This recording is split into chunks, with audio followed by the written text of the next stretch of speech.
Have you ever noticed this? You sit down to focus, your phone is silent, the room is quiet, and still your mind keeps slipping away. Not because you're lazy, not because you don't care, but because your thoughts refuse to stay in one place. So people start saying things like, you have no discipline, you can't concentrate, you're always distracted.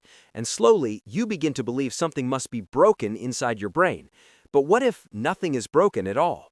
Here's something most people never hear. Some minds aren't designed to lock on to one signal. They're designed to scan many signals at once. Psychology calls this high cognitive sensitivity. Your brain notices patterns, shifts, emotions, possibilities, all simultaneously. While others filter the world down, your mind keeps it wide open. Focus isn't missing, it's just distributed differently. So no, you're not unfocused, you're mentally wide-angle in a world that rewards tunnel vision. Your mind doesn't zoom in naturally. It observes, it connects, it anticipates. That's not a flaw, that's a different operating system.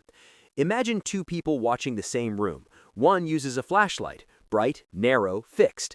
The other turns on the ceiling lights, everything visible at once. The second person isn't distracted, they're just seeing more. Instead of forcing your brain to work like others, try this. First, stop demanding long focus blocks. Use short, intentional focus windows. Second, write thoughts down immediately. Your mind releases distractions once they're captured. Third, work with movement, walking, pacing, light motion. Your brain processes better when the body moves. This isn't discipline, it's alignment. But yes, it still gets exhausting. You'll feel misunderstood. You'll feel scattered on hard days. Sometimes you'll wish your mind would just slow down. That frustration is real, and it doesn't vanish overnight, but understanding this changes something important. You stop fighting yourself. And if this felt uncomfortably familiar, there's more to unlearn about how your mind actually works.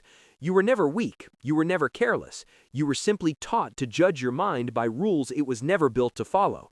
And once you see that clearly, distraction stops feeling like failure. It starts feeling like awareness waiting to be directed.